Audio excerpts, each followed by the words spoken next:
Welcome to the Liberty UA channel. Joining us is Denis Eliseevich, entrepreneur and political figure. Welcome, Denis. Hello, Tatiana. Please subscribe to our channel, leave us likes and comments. If you want to watch short videos, please subscribe to Liberty TV and subscribe to Denis's channel. I encourage you to subscribe. I'd like to ask you to clarify the information regarding the victory in Iran. So this morning, Donald Trump came out and said that we have won this war. The Iranians say that they are the ones who won. Isn't that strange? The United Arab Emirates say that the victory is theirs. But already this evening, Trump says that there will be no truce. America is striking Iran again. So what do you think? Is this 2-week truce just a bubble while the war continues and only gains momentum? And this is just an informational bubble. Well, to be honest, I haven't heard Trump say that the war will continue. No. I see where this is going. I want to tell you something. This is such a region and everything is so complicated that without a doubt it will continue. Even if everyone signs everything tomorrow, actually, I read that there will be a summit in Pakistan where there will be... Yes, there should be a summit in Pakistan. They expressed gratitude that Pakistan is ready to receive them there. Zelensky also speaks enthusiastically about this. He says that it's very good that America and Iran are finding compromises and understanding, but we see that the strikes continue, so there is still no ceasefire. I want to draw the attention of all listeners and your Tatiana to another point regarding this issue. Look, you saw how Macron, the entire European Union, in fact, everyone supports talks on Iran. They say it needs to end urgently. Don't even think about shelling the country, addressing Trump. Did you notice everyone is unanimous? They say Israel, USA, stop immediately, negotiate. The question is, with whom? Korpusam Straż, with people who behead, hang, and finance terrorism all over the world. But when it comes to Ukraine, no, only fight, only fight. Do you understand what there is to negotiate with Putin? So you can negotiate with the IRGC, but not with Putin. People in Ukraine need to pay attention to what directly concerns them and Ukraine. Zelensky is a political hack. He's a nobody. He means nothing. Let's get to the root of it. People ask the question. And this pride in being Europe's body armor, a shield for everyone else, that's just plain foolishness. And from the Europeans, it's hypocrisy.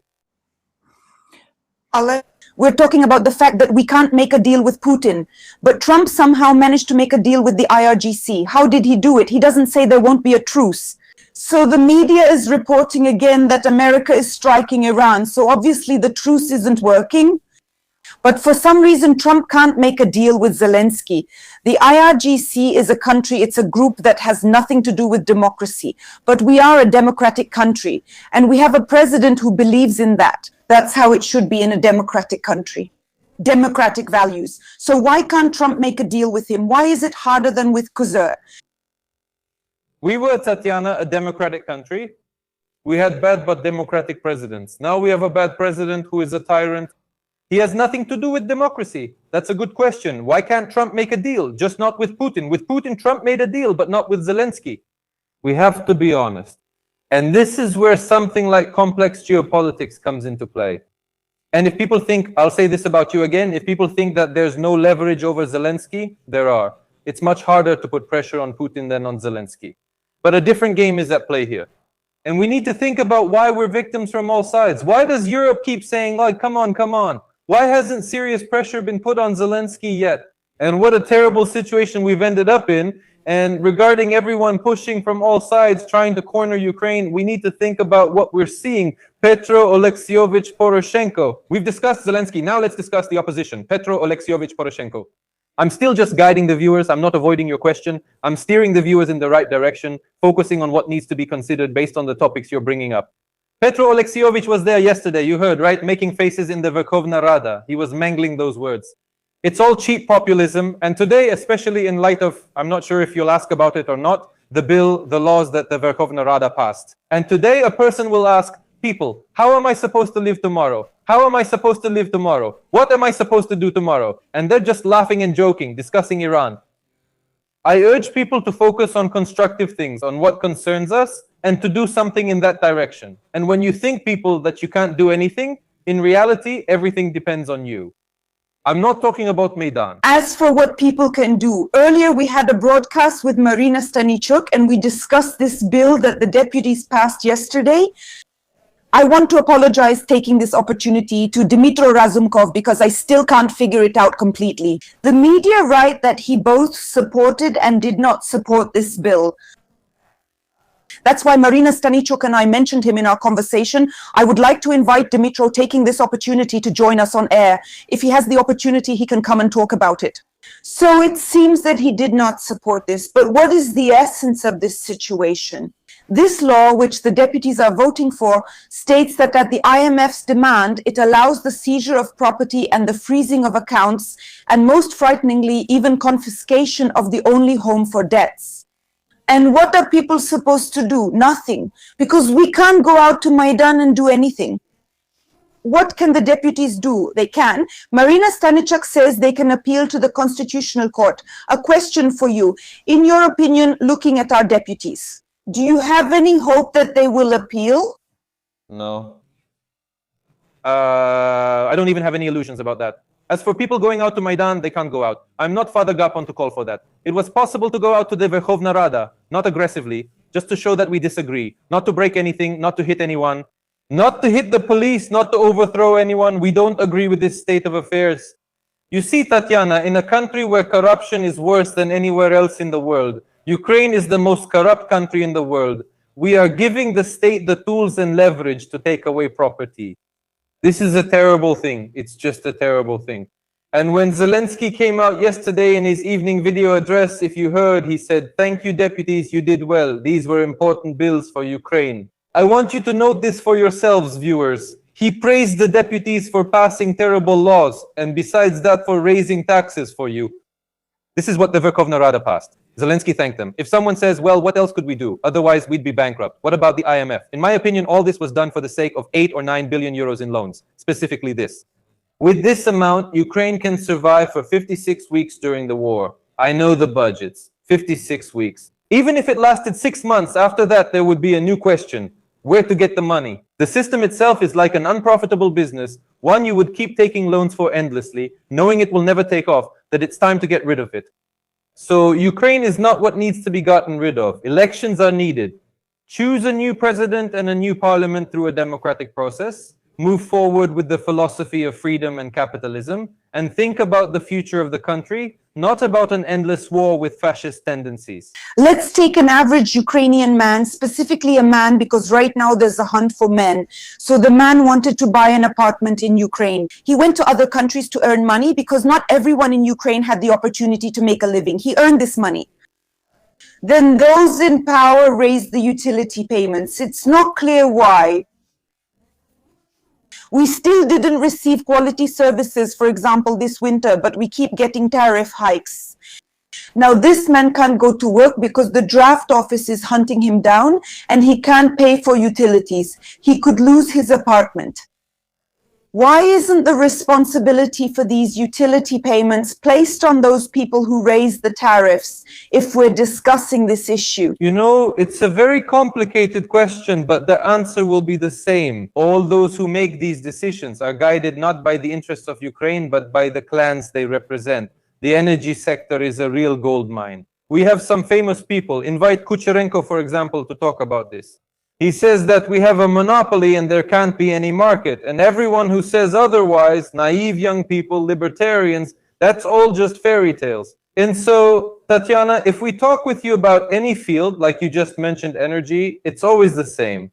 Everyone else is a fool. They're naive, they're young, they're fools, but we're doing everything right. But let's see where our country is after 35 or 36 years of their so-called right ways. You know what I did the other day, just out of curiosity? I asked artificial intelligence to find news from 20 years ago, from 10 years ago. The problems we discussed back then are child's play compared to today's issues. And if things keep going this way, in 10 years, there might not be anything left to discuss at all. I'm not joking right now, you understand? And that's why talking about this, the system is built in such a way that reformers, people who want to do great things, simply can't get in there now. By definition, it's just about stealing. Dedicating a few years to a specific issue before returning to the market to make money is not a problem. or during your official duties, your family will own a business. It's a matter of people, of how the question is posed. In Ukraine, that's not the custom. In Ukraine, you have to be a crook. If you haven't stolen, believe me, I know what I'm talking about. I've been in those circles, and as an entrepreneur, people always looked at me like I was some kind of idiot. Why are you messing around? Why are you taking risks, losing sleep at night? Here, you just pull off a little scheme, take the money and enjoy yourself. No need to stress. That's how they think. Take Kamilchuk, for example. Kamilchuk has been on your channel before. He spoke and said that there used to be 30,000 electric cars in Ukraine, and now there are 200,000. So we sat down and thought we should hit people with a new tax on it. You see, it's like they just want everyone to drop dead. They need to find where people are still doing well, like the single tax at 5%, they want to get in there too. And if you have an electric car, they want to get in there as well. The second one says we have conditions from our creditors. For 4 years, they want to raise electricity prices by 25% each year. I did a stream and said it would be 100%, but a subscriber corrected me. Denis, you didn't account for compound interest. There will be a 144% price increase over 4 years. Our electricity is already extremely expensive. As someone living in America, I'm shocked by the difference, especially since Ukraine has nuclear energy.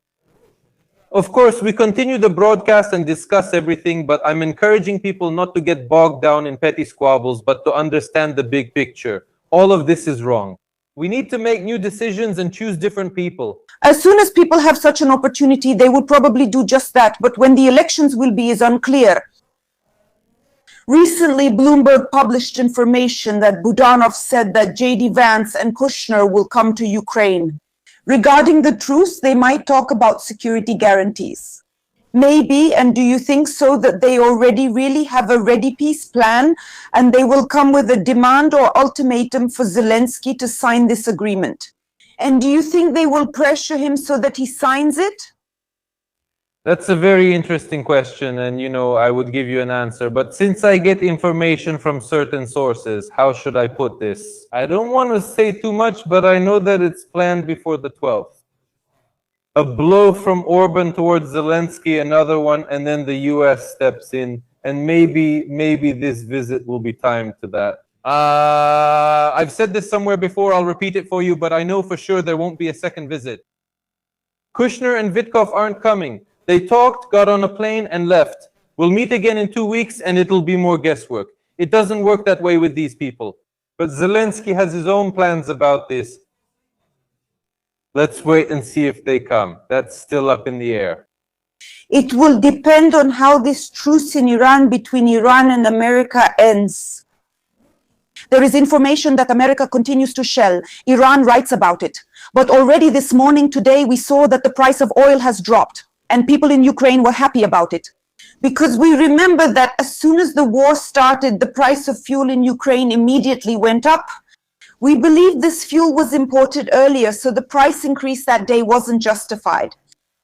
According to your forecast and the economic forecasts out there, if this truce holds, will the price of oil also drop within a day?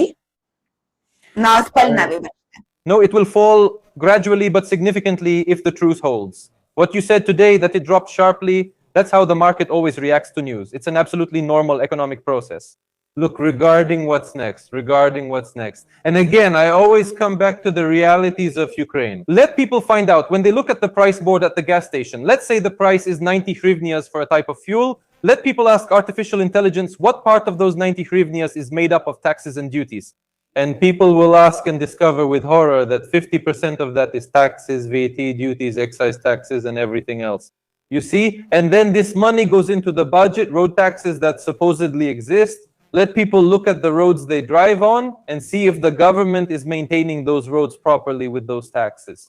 But for Mindich, everything is fine. For Zelensky, for Yermak, everything is fine. And people will wonder if this is the right tax system, whether everything in our country is really in order. And then even catastrophes in the oil market won't scare us. Because it's very strange to me why, even before this crisis, I could fill up my car in America much cheaper than people in Ukraine. It's nonsense. Moreover, we promised Syria that we will provide them with food, considering the current fuel prices. Але от шокуюча інформація поширилася інтернетом. It spread across the internet. $1 через Румунію. At least that's what Romanian channels published. The TV channel published it.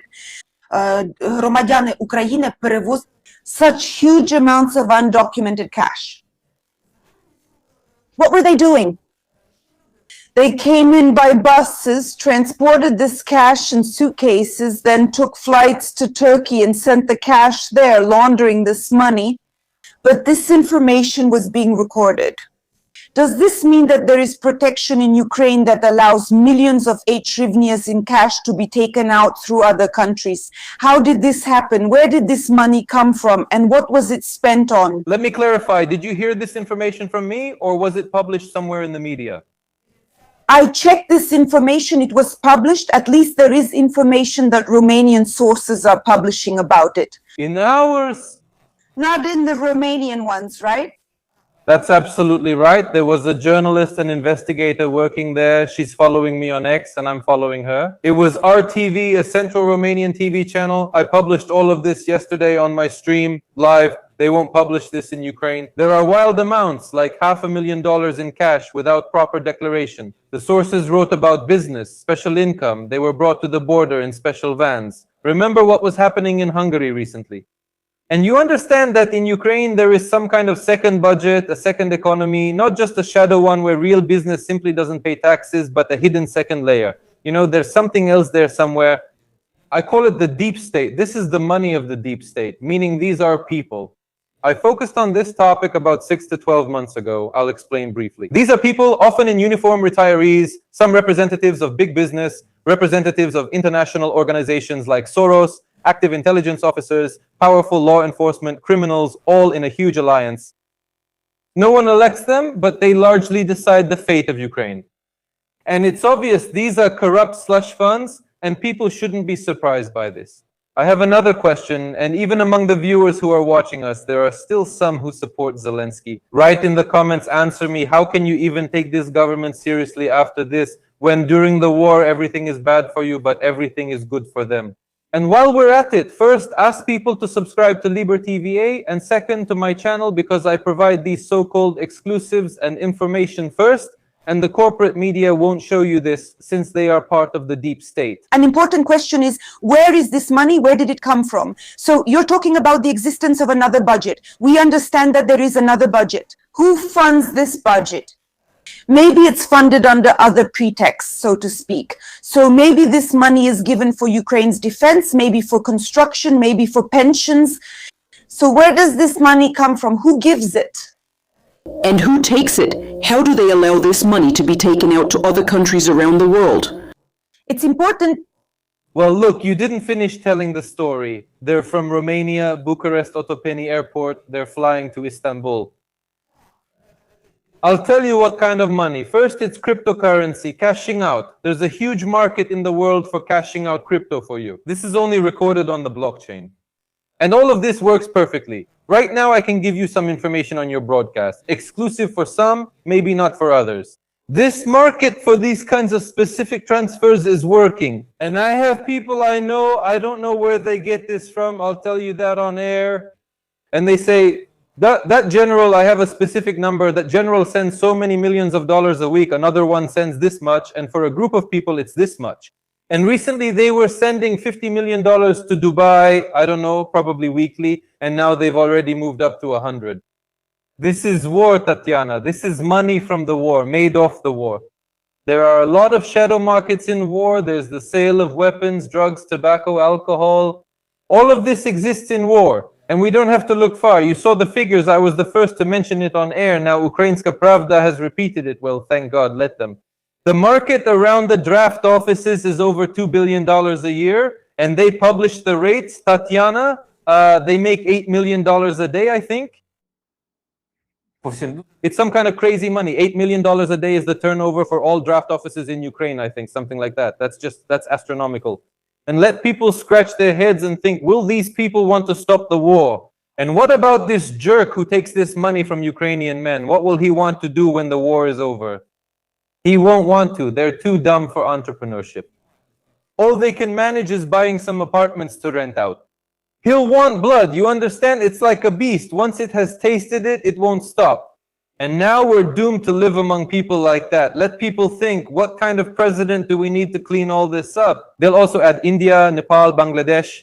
Well, you've already heard these talks, right? Who are they bringing in? Filipinos. We discussed it with Bizyayev. Please check out our viewers' comments. Watch this broadcast with Ruslan Bizyayev. We couldn't find common ground with him. We were emotionally trying to find common ground, but we didn't. But those people you mentioned, they are being brought in. Yes, they are being brought and will be brought to Ukraine. And why did I mention Ruslan? Because he says, how else did you expect it to be? All of Europe is accepting refugees. So why can't Ukraine accept them? First of all. Secondly, who will work? Look, I don't want to insult or offend your other guests. I'll just say it in general without mentioning any names. That's the difference between the guests. Some of your guests, since you have many different guests, some of them know and understand the situation in the world better. And some don't understand anything at all. But anyway, it is what it is. So let me tell you, if tomorrow in Europe they start doing something like jumping from the top floor, does that mean we should follow their example too? Well, we copied the pandemic response from all of Europe, closed everything down, all that idiocy happened.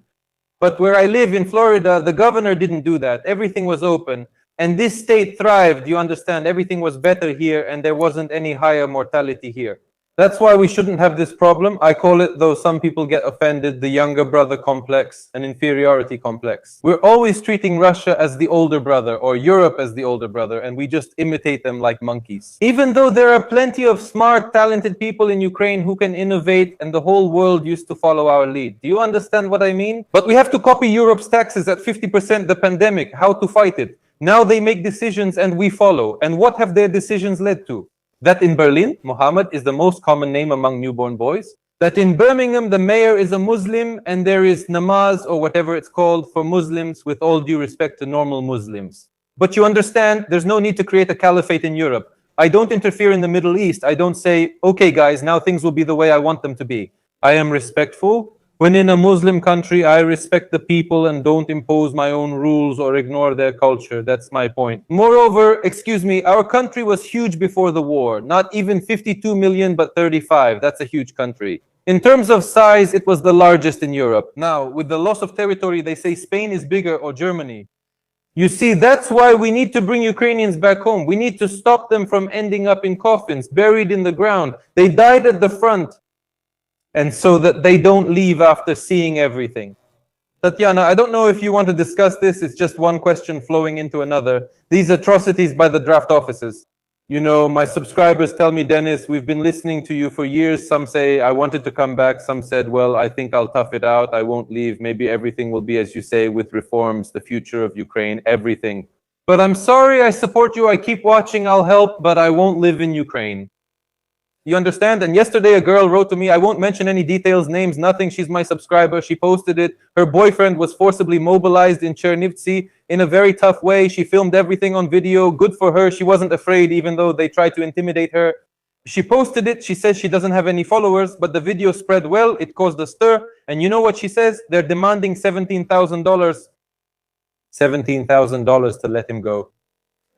So tell me, please, am I a good person for someone or a bad one? Does anyone like my reforms, my program, or my views and philosophy? But this is something that is definitely wrong right now. And Europe is definitely silent about it. And Petro Oleksievich Poroshenko definitely doesn't care about it.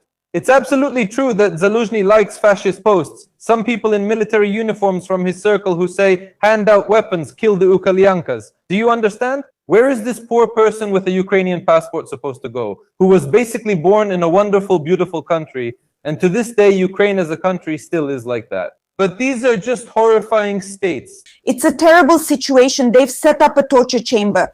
We know that in Uzhhorod, they set up a torture chamber for people. Men were held there for about 50 days. Some were held for less time, some for longer. They wanted to send them to the front. But then, through unofficial media sources, information began to spread that these torture chambers exist in almost every place in Ukraine. And also in these torture chambers, they force men to take out loans, give any money they have, sell their property, and hand over this money to the Territorial Recruitment Center.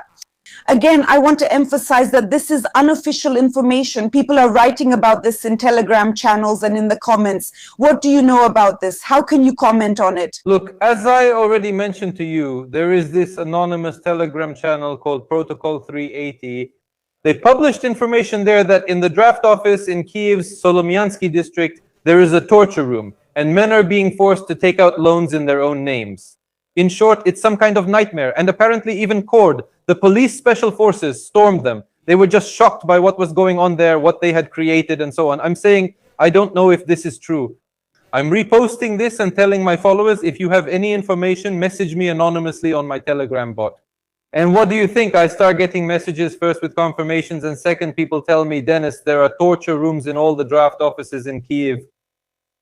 Yes, they may not force you to kneel and take out loans everywhere, but torture rooms exist everywhere. And then I hear from different servicemen or those who call themselves servicemen that even at the front, it's quite normal for them to tie people up, beat them with sticks, and use some kinds of systems. I sit there and think, I'm not a naive boy. I understand how things work. I'm a person from professional sports. I know the toughness of a men's team. I understand all of that. But are we just Western civilization, or are we some kind of savages? We just finish with the military enlistment office and continue the same way at the front. So what is this war for if the exact same things are happening in the Russian army and there is video evidence of it? Can you explain the difference to me? Here's the difference. The thing is, I actually have a different philosophy. While the people who shout that they're super patriots, that I'm trash Tokoliant, that they're great, I don't even know who they are. So it turns out they don't support the philosophy of another state, and they see Ukraine as worn out, just like Russia, but they'll be on top in this system. It's important for people to understand that. The right Ukraine, and will you be able to find your place in it? In a competitive market, in capitalism, in a democratic, free system where everyone can prove themselves through their talent, ability, work ethic, and ambition. After all, everyone has different ambitions. Or will it be that whoever has the gun is right? That's a clear sign of fascism. Whoever has the gun is right. Here, that's a sign of fascism, one of the main ones. There used to be serfdom, and it feels like it's come back to us again. The Odessa Regional Military Administration signed a city-level order to involve unemployed and forcibly displaced people in socially useful work. Clearing debris, building shelters. The authorities say it's voluntary, but it's through the recovery army.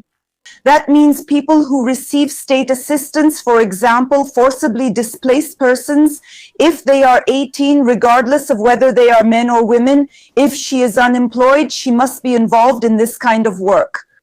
So we are witnessing a new kind of serfdom under the guise of war. How would you assess this? Yes, on the one hand, this could be called a return to the feudal system, but when the late Gennady Viktorovich Balashov was still alive, we once talked with him during an online stream. And I brought up the topic that everything Zelensky is doing reminds me of war communism. There is such a term, people can look it up on the internet, what war communism is. And what you're describing now about this labor duty in Odessa, Tatiana, that's exactly what war communism is. That's why when such things are introduced, you can't call the president democratic or say that Ukraine is a democratic country. It wasn't truly democratic, it was quasi-democratic, and I'll tell you why that is. First of all, that's absolutely true. Secondly, when I look at people now, at many people's comments and their views on life, I realize that only someone who has never lived a single day in a real democracy can think that way. A true democracy would be a mind-blowing experience for our people. Many have already lived or are living in it. Europe has its own problems, but it's still a democracy. Canada, America, Britain all have lots of problems and nuances everywhere, but they're still real democracies. But in Ukraine today, there's a dictatorship on the verge of fascism. The country's chief demographer, Ella Libanova, also gives a disappointing forecast. She says that due to a shortage of young people and people leaving, the retirement age in Ukraine could rise to 70 and in the future even up to 90 years. So people who have worked all their lives, paid taxes, after decades of paying those taxes, their well-deserved old age turns into an endless work shift. What alternative do people have? People can't work a full day at 90 years old. The government says we'll do it this way because there's no other way out. But what could be a healthy alternative to this? You know, at 90 years old, I think just living through the day is already good, let alone working. And she was telling this story and you are conveying it in words, in text. I showed this fragment on the stream. She told it with slyness and a slight smile, even at 75 years old. I just have a question. What the hell is she doing in the position she holds? And why the hell is she invited on air and asked for her opinion if she also has absolutely fascist views? This isn't her first statement like this. She praises the draft offices, says mobilization is necessary, even though no one from her family is fighting. She's kind of a semi-fascist. And this statement about there being no pensions, she says it with satisfaction that there won't be pensions for retirees. Well, then Ukraine won't exist either. That's it. Let her smile, but by then, Ukraine probably won't exist, and she most likely won't be around either. It's just how it is. You see, it's hard to give advice here. Well, I published it today. I don't even remember what position that weirdo holds. He says that there are 10 million pensioners in Ukraine, 5 million working age people. The country is doomed to extinction. It's all over. And sooner or later, Western partners will say, we're not giving you any more money, and they'll have to raise taxes. That's his solution. So since you asked, I didn't really want to go into this deeply, but I'll tell you specifically about the pensioners. There needs to be an audit of the pension fund. And then it will turn out that there are actually 7.5 million real pensioners, not 10.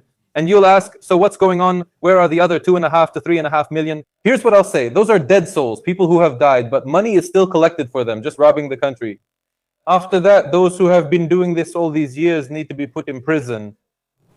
The pension fund staff and the entire state apparatus should be cut by 80%. Next, pensions need to be, this is actually a very long topic, but they need to be leveled and equalized. A prosecutor or a judge shouldn't get more than someone else. They're all corrupt. One possible amnesty option would be this. If you say that you dispute being deprived of your pension, let's say $1,000, while everyone gets an equal amount, somewhere around $50 to $300, I calculated this. If you don't agree to this, fine, then we'll open a full investigation into you.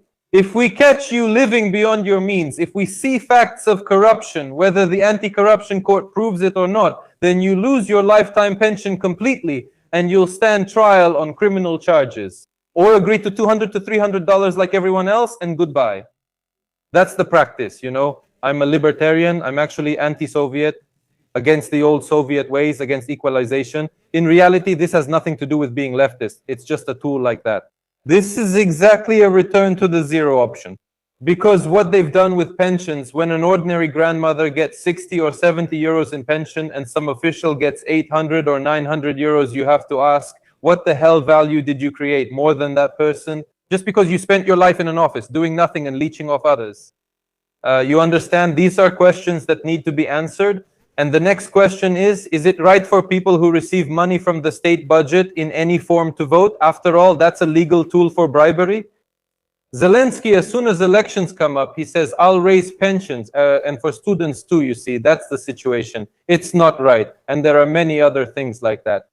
These are some points from my reform program, briefly. So to vote in Ukraine, if we talk about it, well, next time we will definitely touch on this topic. I would like you to comment on J.D. Vance's visit to Budapest. Because what are we talking about here? Elections, Ukraine interfered in the elections, and we condemn this. But Ukraine interfered, at least financially, that's what people are saying. J.D. Vance did not make a visit to Budapest. And he said that Orban would have been a good defender of the people if he had been elected. And do you also consider this, in your opinion, to be interference in the political process? If this is interference in the political process, why didn't the Europeans who stand for European values speak out, since Hungary is in the European Union? So they should have said, why are you interfering in our democratic process, just like they said about this at one time in Romania? What would be the difference? That's a very good question. We never agree on the questions in advance. I wanted this topic discussed on air tomorrow since many of my followers misunderstand it. We'll discuss it now.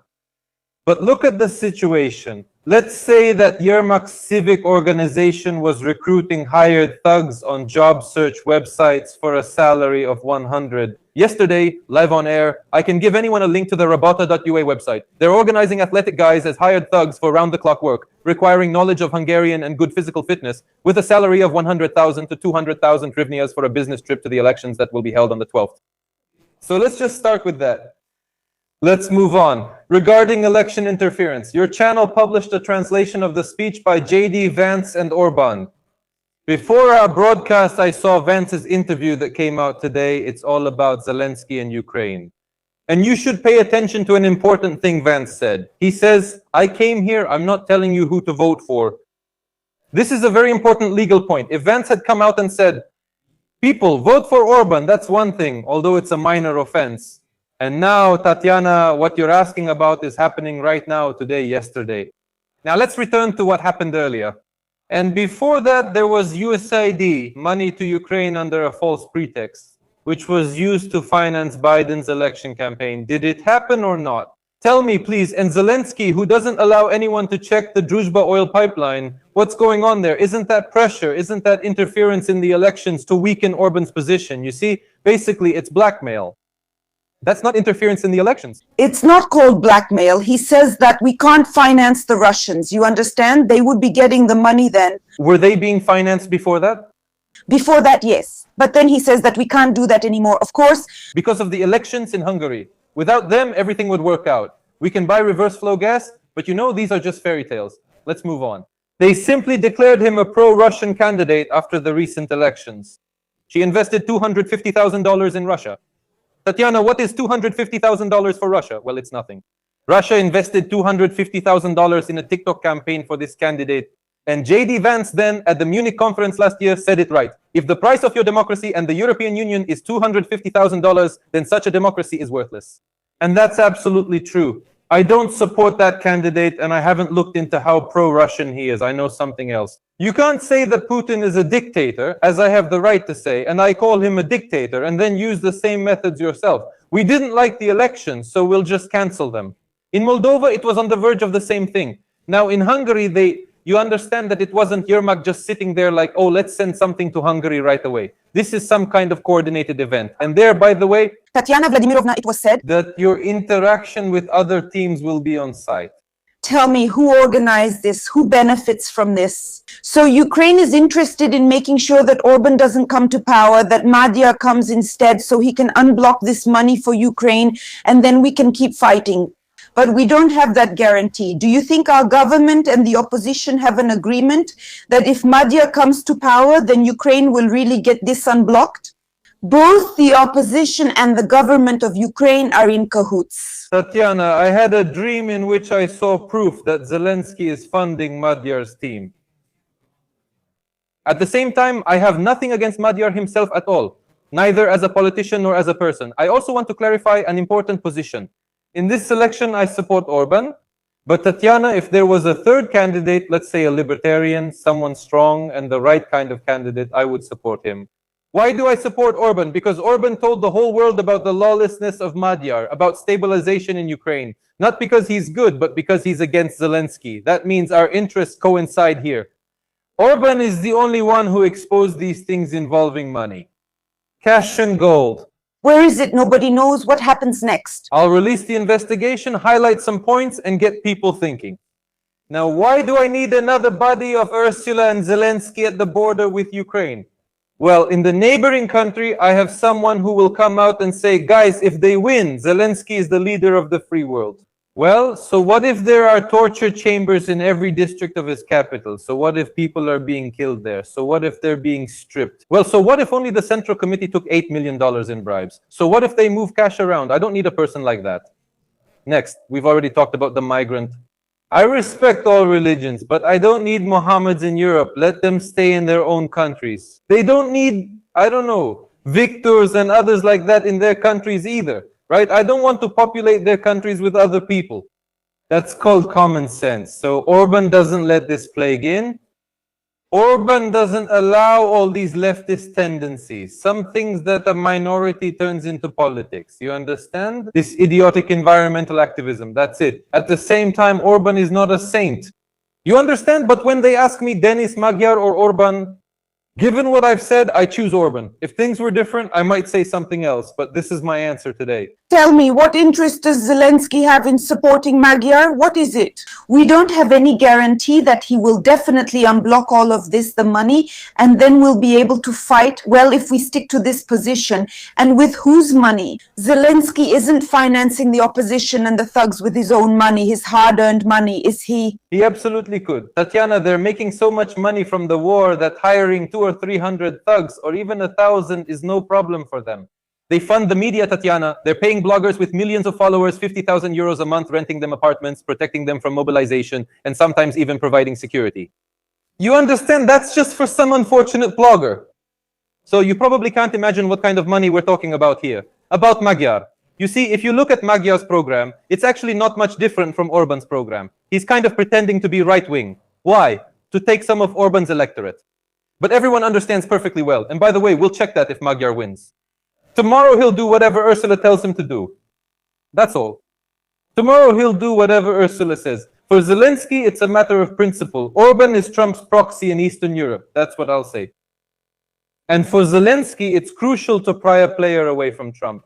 And now look at the position we're in. We've been talking for 40 minutes. And if someone is watching the broadcast for themselves, they're starting to put the pieces together. Look at what we have. People are coming to support Orban.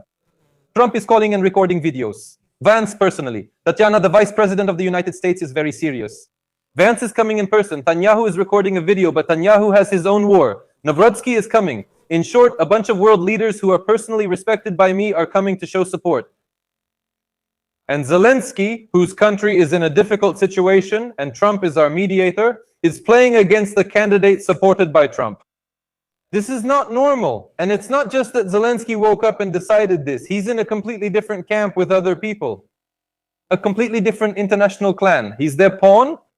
That's all. And that's why, in every respect, Zelensky and I are simply on opposite sides of the barricade. And he's leading Ukraine to the scaffold. Why didn't Europeans condemn, for example, such a visit by J.D. Vance and what he says, that Orban is a defender of the people, that he won't allow war, that he's already done a lot for the public good? So he said that on behalf of Trump, J.D. Vance. Why didn't Ursula come out and say that we can't allow such interference in the election process, in election campaigning? She didn't say anything. Ursula didn't, but Europeans spoke out today. My X feed was blowing up. I think it was Tusk who wrote, Sikorsky, oh, all those lefties. How is that possible? Unthinkable. They went even further. They wrote, oh God, look at the state of the world. Look at Orban here, Trump there. It's terrible. It's a disaster in America. What's happening? Some crazy people have come to power. They completely reject common sense, but most of the world's power is in the hands of the leftists. Look at the state the world is in. Look at the state the world is in. Our generation now has to somehow get out of all this, out of this whole situation. This is what these leftists have led us to. But common sense is slowly waking up. Thank God it's present in Poland, in the Czech Republic. God willing, it will continue in Hungary. God willing, now Macron is the same. And it will appear in France. It's already present in Italy. It's present in Austria, basically. It's present in Finland, basically. It was recently still in the Netherlands. So it's sprouting somewhere. It's sprouting somewhere. All right, this common sense is sprouting because if you only listen to one news source, just one news source, although you should listen to everyone you like, Commander Yevhen Karas states that without Zelensky in office, if he is not there, the country will face a catastrophe and will not be able to fight. The reality on the streets shows a completely different picture, meaning it will be impossible to fight without Zelensky. And these people don't know how we will live without Zelensky. We, the people, also don't know how we will go on living, but we hope that we will live in peace and prosperity. And so the only thing we can put our hopes on is that, as Budanov says, representatives from America will come and help us make this peace agreement. I don't want to dwell on the personality of Yevhen Karas in detail. To me, he is an absolutely comical character. It's very funny when people who are 35 or 40 years old open their declaration and they've never earned a single hryvnia in their entire life. Now they're buying cars worth $100,000, so naturally Zelensky is their favorite since this is their time to shine.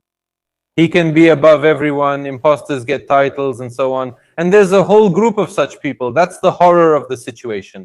This is according to Ayn Rand, those who know. You see, Tatiana, that's when money flows to the creative class, to the productive ones, to whoever, and that's not a good thing. Since the creative class builds wealth, drives development, and creates jobs, value, and benefits that everyone uses, these unclear people will just waste it and create hard times, which will then have to be solved by strong people. Strong people will create good times, which will give rise to weak people who will bring about hard times like now, which strong people have to solve. Strong people are Trump, Milei, Orban, Netanyahu. None of them are saints, none of them are perfect, but I'm giving you my assessment based on the situation as it is today and right now. Better leaders will emerge tomorrow, and I'll support them. It has been said repeatedly that all of this must be changed only in a constitutional way. There are no elections yet. Deputies can influence the process. We said there's no single party majority. They aren't gathering votes or voting. That was true, but now something has changed. So what do you think? Were they pressured Or did they come to their senses and immediately start passing laws? Or did they start doubting what to do? And maybe they were making some kind of decision for themselves and then for some reason suddenly changed their minds? How does it look to you? I don't have any evidence, but if you're just asking for my opinion, my feeling is that absolutely everyone was bought and some were additionally pressured with compromising material. Some units in the security services which privately work for this government and also profit from this war. And this isn't some big secret I'm revealing to you. It's not just my personal opinion or anything like that. That's how it works. People, if someone thinks that I'm a small person and can't pressure anyone, fine, but can you put pressure on a member of parliament? Not to stalk him outside his building, but to bombard him with comments, to demand from him so that they see, so that this Eliseevich, the one with the weird helmet who got publicity from it, is noticed by them. You know, yesterday I checked the comments under his third post. I think he arrived at the European Parliament or somewhere. And Tatiana, there were several thousand comments. I give you my word, not a single good one. And it's not just like, what are you doing? It's insults with swearing.